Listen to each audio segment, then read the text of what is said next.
Halo guys, kenalkan nama gue Raditya Rizky. Di sini gue sebagai presentasi pertama, yaitu kita ada 3 orang nih. Ntar adalah perkenalan masing-masing ya kan. Di sini kita tuh dapat tugas kelompok, yaitu yang dimana suruh menjelaskan teknologi ramah lingkungan. Nah di sini tuh gue mau menjelaskan sebuah materi, yaitu yang judulnya kincir angin. Nah apa sih kincir angin itu, kayak tujuan dibuatnya kincir angin itu apa sih? Nah, di sini akan dijelasin ya guys di video ntar. Nah, kincir angin sendiri itu mempunyai 2 jenis guys. Jadi, yang pertama ada kincir angin horizontal sama ada kincir angin vertikal. Nah, apa sih kincir angin horizontal tuh? Jadi kincir angin horizontal tuh kincir angin yang memiliki sumbu horizontal, yang berarti bila kincir anginnya berputar sejajar itu dengan tanah. Jadi dia muternya itu bareng lah, bukan bareng, kayak sama lah sama tanah, itu sama, sejajar lah. Nah, kincir angin horizontal itu kincir angin horizontal tuh biasanya digunakan dari zaman-zaman tradisional. Biasanya itu untuk digunakan menggerakkan alat penggiling atau pompa air gitu. Nah, yang kedua itu ada kincir angin vertikal. Apa sih kincir angin vertikal itu? Jadi kincir angin vertikal itu mempunyai sumbu yang vertikal, yang berarti bila kincir anginnya berputar tegak lurus dengan tanah. Nah, desain kincir angin vertikal itu umumnya lebih kompak dan dapat ditemukan di lokasi-lokasi ruang terbatas. Nah, kincir angin vertikal modern sering digunakan untuk menghasilkan energi listrik. Halo guys, nama saya Pratama. Di sini saya sebagai presentase kedua, dan saya akan melanjutkan kincir angin yang tadi sudah dijelaskan oleh Mas Radit. Oke, tentang kelebihan kincir angin ya. Tuh, kincir angin. Oke, apa sih kelebihan dari kincir angin ini dibanding dengan teknologi sejenisnya? Oke, kincir angin ini memiliki beberapa kelebihan dibandingkan dengan beberapa teknologi terbarukan sejenis lain ya, dibandingkan dengan konvensional ya. Berapa kelebihan kincir angin antara lain energi terbarukan dan tersedia secara konsisten. Jadi kincir angin itu mengandalkan energi angin, jadi yang merupakan sumber energi terbarukan dan biasanya tersedia secara konsisten dibandingkan dengan sumber energi seperti matahari yang tergantung pada kondisi cuaca. Angin dapat dihasilkan sepanjang waktu. Oke, yang kedua adalah dampak lingkungan yang rendah. Jadi kincir angin ini umumnya memiliki dampak lingkungan yang lebih rendah dibandingkan dengan beberapa sumber energi konvensional, seperti pembangkit listrik tenaga batubara atau nuklir.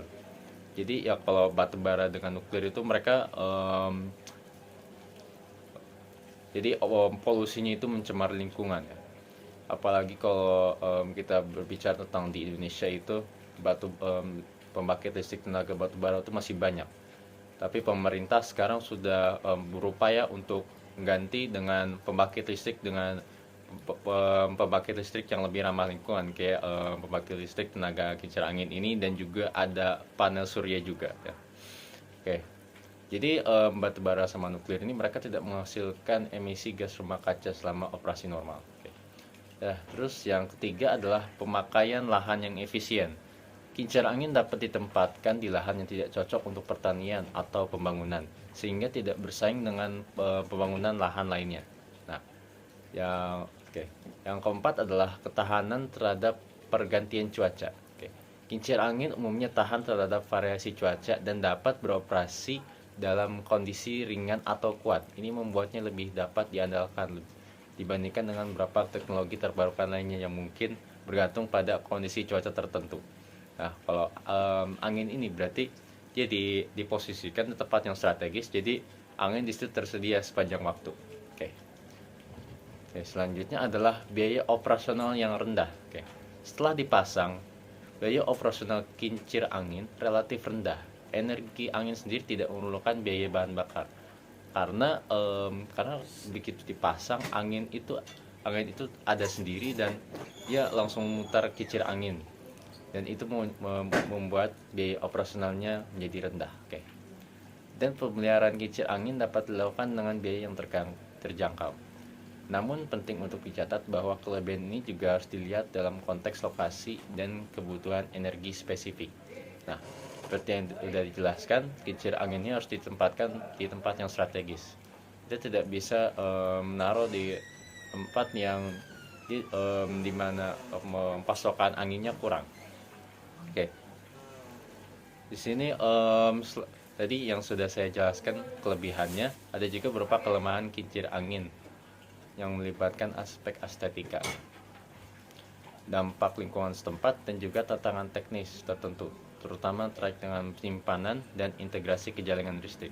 Nah, seperti yang sudah dijelaskan, kelebihan kincir angin, banyak kelebihan kincir angin, tapi juga perlu dicatat, dia harus dikesampingkan dengan konteks lokasi dan kebutuhan energi, karena kincir angin ini sampai sekarang masih belum bisa dijadikan sebagai pasokan energi untuk kebanyakan orang ya.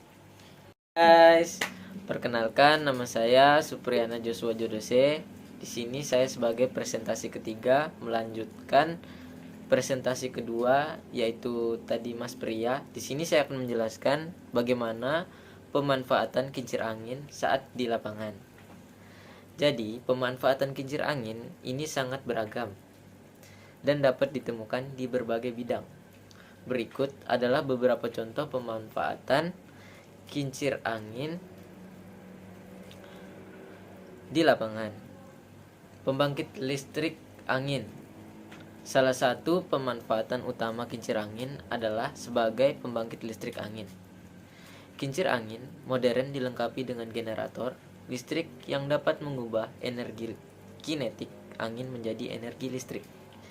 Pembangkit listrik angin ini dapat digunakan untuk menyuplai listrik ke jaringan umum atau sebagai sumber energi untuk lokasi terpencil. Penggilingan bijian. Pada beberapa daerah di dunia, kincir angin masih digunakan untuk menggerakkan alat penggilingan bijian seperti batu penggilingan. Energi angin digunakan untuk mengubah biji-bijian menjadi tepung atau produk makanan lainnya.